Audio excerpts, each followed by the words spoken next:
Nah, teman-teman buat tuh kapan kejadiannya, nyuri ayam, gimana kondisinya, nanti kita lihat perbedaannya. Si A sama si B sama nggak gitu di bawah satu hanya gitu. Yang diwawancara siapa? Asumsinya KRT. Asumsinya siapa? Nah, boleh Korban. polisinya, korbannya, asal jangan malingnya. kalau saya Dan yang kadang nyontek satupun.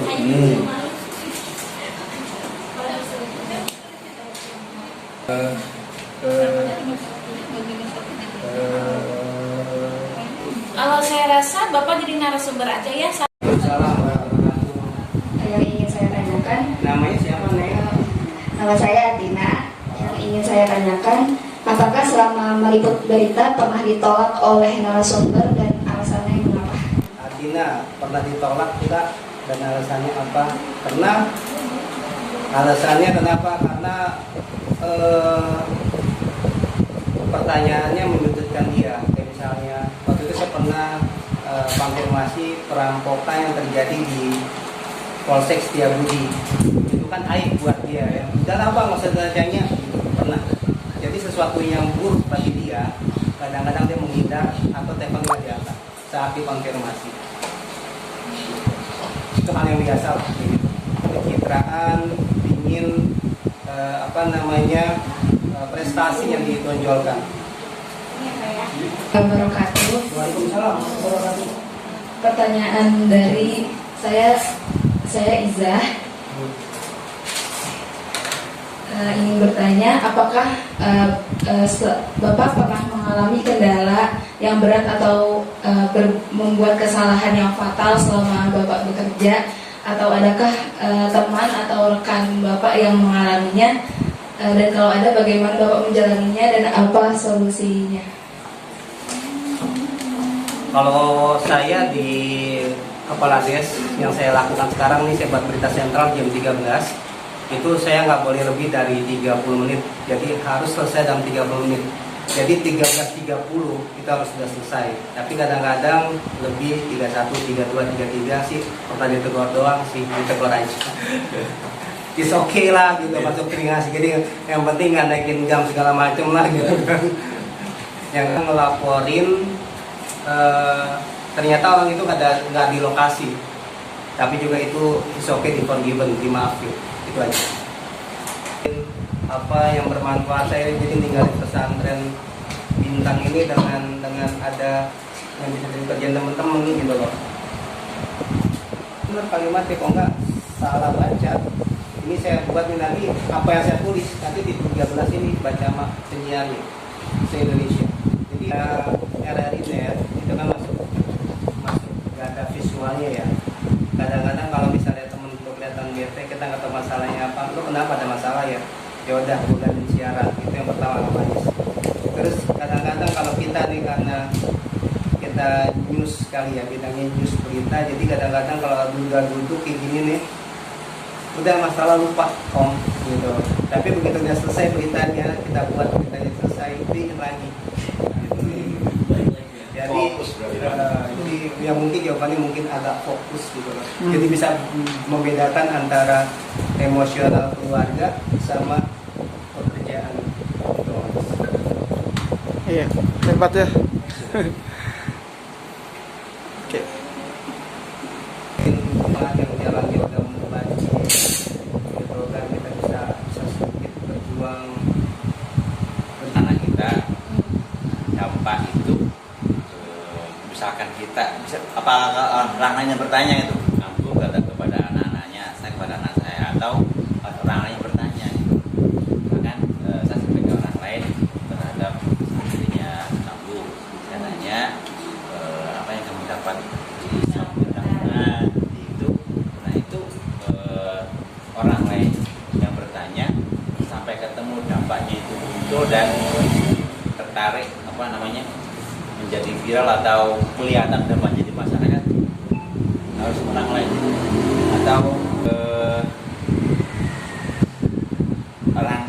orang yang seperti kan harus orang yang ngerti gitu ya, misalkan Pak Haida, PSBB gitu kan, tanya anaknya dah gitu, atau gimana, mungkin terhadap profil orang yang bertanya, berarti harus paham reportasenya gitu ya. Gini saya kasih info ya Pak ya. Bukan sekitar 20 lembaga yatim duafa di Bogor gitu. Kan kita punya silaturahimnya. 2 minggu yang lalu. 1 bulan lalu. Komunitas hadiah yatim mengundang mantan aktivis fundraiser DD, yaitu Mbak Diani ya. Mbak Diani mengatakan fundraiser yang sukses itu mampu menyampaikan dalam tulisannya atau videonya dampak dari infak yang kita berikan gitu. Pak Suroto bertanya, untuk mengangkat dampak itu apakah boleh saya, kalau saya di dalamnya, objektif loh ucapan saya, atau seorang luar yang melihat secara objektif dampak dari infak yang dikelola lembaga. Nah itu kan Pak maksudnya? Ya. Nah Objektif. Iya, kalau bukan ikut itu objektif nggak kira-kira? Enggak, karena dia Ya udah, kalau nggak bisa jawab itu ya udah. berarti harus saya cari orang Iya. yang bisa menjadi reportase Iya. internasionalnya itu. Kalau misalnya mampu terus ditanya diri sendiri, saya objektif nggak ya? Gitu. Enggak, ya udah berarti dilupakan ke orang. Tapi kalau misalnya saya mampu terus saya bilang saya bisa objektif kok, ya udah kerjain aja. Kayak saya nih, saya lihat RRI, saya bercerita kalau offline saya bisa, gitu kan. Tapi kalau online, assalamualaikum, nggak berani. Saya melihatnya kalau ke Rajin baca dan nggak menolak informasi gitu. nggak menolak informasi, bagus ya. Jadi ketika dia malas baca, terus apa mudahnya dia nggak punya wawasan kok, nggak punya pengetahuan. Ya. Jadi kalau misalnya dia tahu nih ada cabai merah keriting mahal, gitu kan jadi isu. Gitu. Jadi jangan apa ya, jangan untuk diri lah. Padahal itu doang. Jadi radarnya hidup terus gitu ya. Iya. Mungkin marah, bugar itu kayak gimana gitu. Karena kan punya profilnya juga. Kalau saya buat profilnya pasti saya tanya Bugalu, Bugalu udah gedein anak pesantren berapa lama ya? Pasti, karena saya baru, gitu kan, baru ketemu.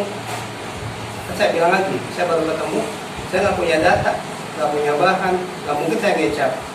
Pasti saya tanya sama Bugalu. Pada teman-teman kan ada di sini nih, gitu kan. Pak, berarti yang apa namanya membuat profil misalkan ke Amigdal ini, misalkan ke Santriwati ini, berarti mereka menyampaikannya di akun pribadinya ya? Kalau misalkan di medsos begitu. Boleh, di mana aja boleh kok. Di mana aja boleh.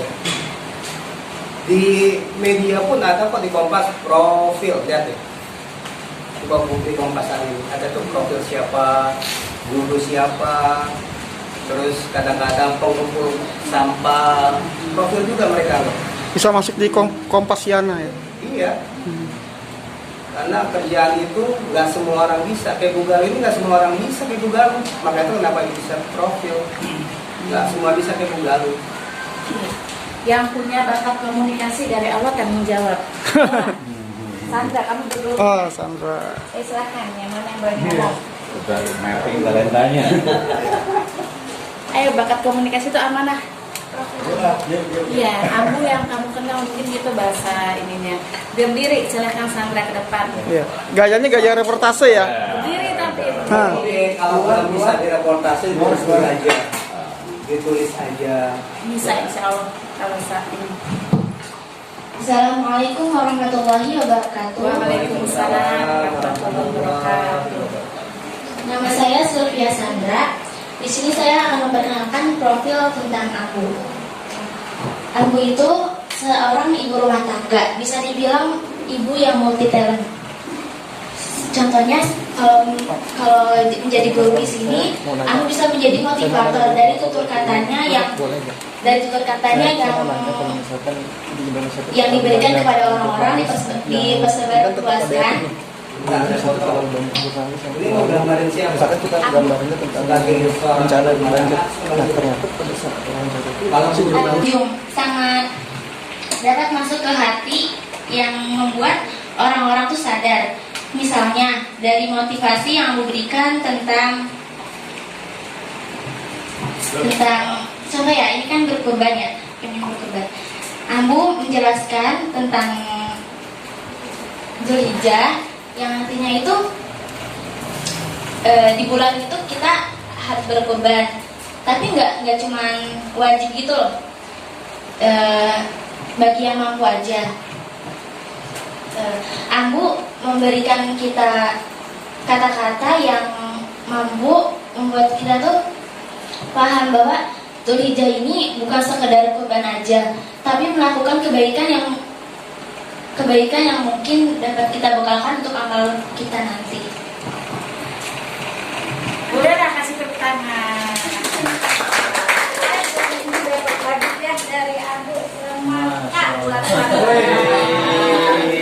Oper pesantren Naura sekarang.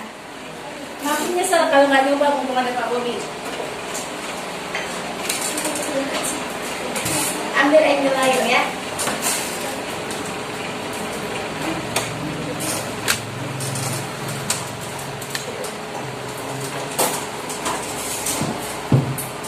Assalamualaikum warahmatullahi wabarakatuh. Waalaikumsalam warahmatullahi wabarakatuh.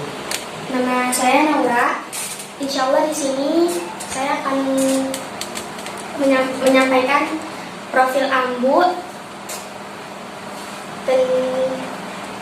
tentang Ambu sangat menyayangi santri di sini. Jadi itu Ambu melarang kita untuk jajan di hari biasa, Senin sampai Sabtu. Yang boleh jajan itu hari Ahad. Tetapi saat kita ada acara tasmi bulanan, kita izin sama Ambu kita boleh nggak jajan gitu, karena kan kita habis tasmi. Kita kira Ambu bakal jangan ya Neng, nanti aja hari Ahad. Tapi Ambu malah bilang, iya boleh, saya kirim juga ya, saya lebihin untuk jajan anak-anak.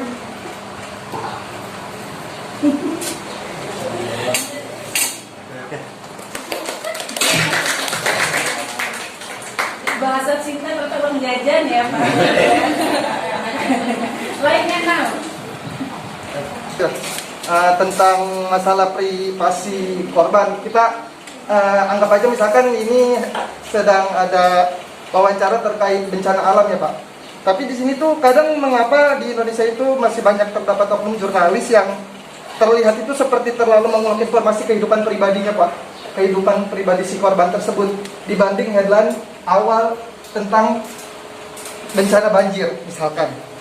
Apakah itu diperbolehkan di kode etik atau bagaimana Pak? Atau itu hanya sekedar termasuk human interest aja Pak terhadap si korban itu? Ya, kalau di kode etik itu nggak boleh. Jelas boleh, sama sekali nggak boleh dilarang. Ngejual penderitaan, menjual kesusahan orang itu nggak boleh. Penderitaan nggak boleh.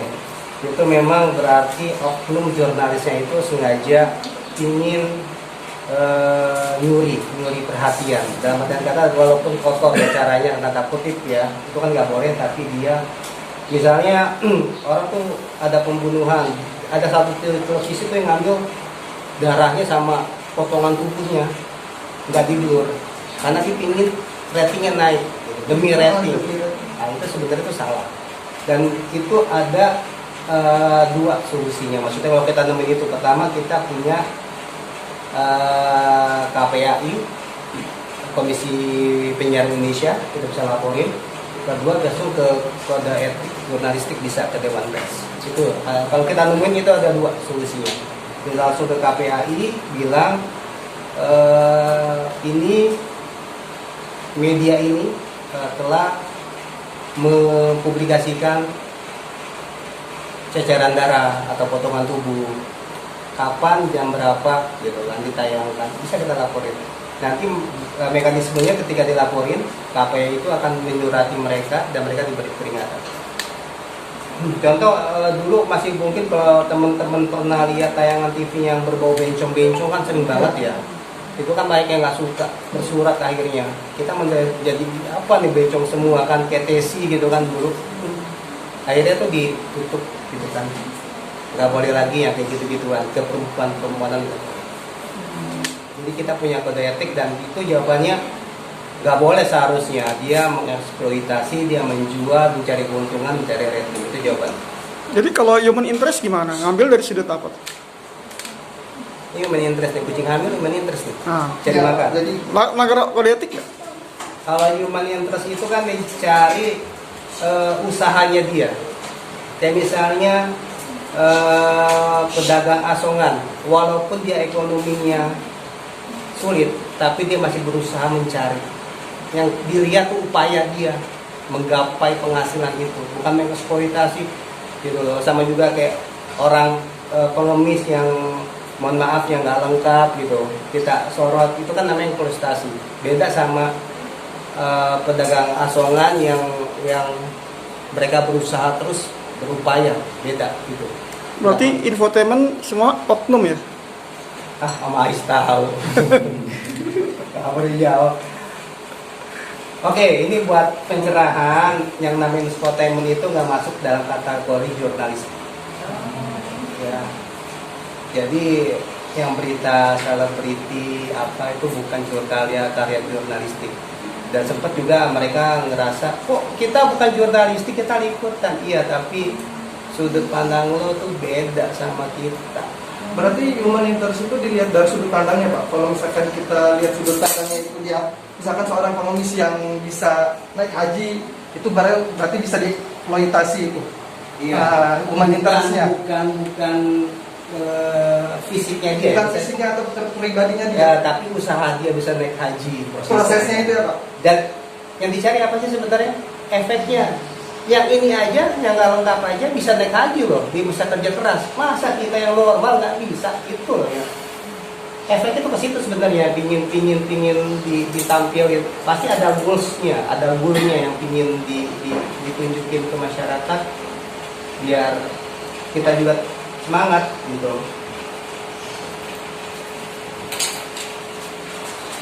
Jadi kalau pagi-pagi kalau ada darah-darah, kalau di media sosial oke lah, itu bukan kode etik jurnalistik. Paling sama YouTube-nya atau sama media sosialnya itu langsung dihilangin, di take down, teng. Mungkin kalau kita bisa lihat kan biasanya kan kalau meme itu kan kebanyakan banyak meme dari reporter TV One, misalkan kalau kita itu terlalu mengeksploitasi privasinya, berarti itu nggak boleh ya Pak? Nggak boleh.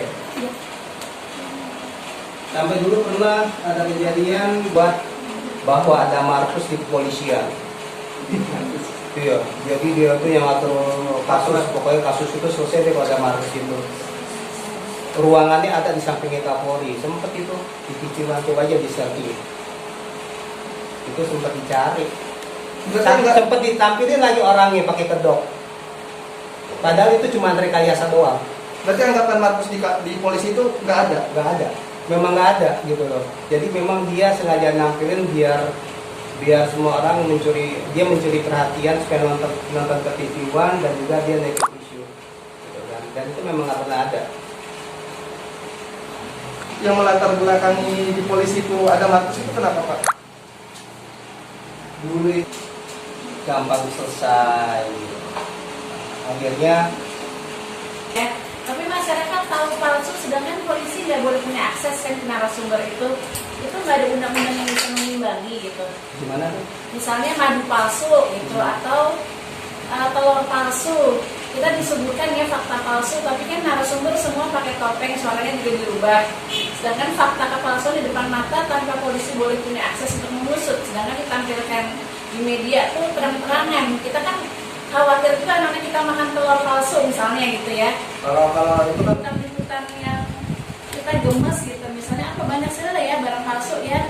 Jadi sampai di belakang-belakangnya pembuatannya sudah diliput, tapi kok mereka bebas aja gitu, sedangkan membahayakan masyarakat kan sebenarnya.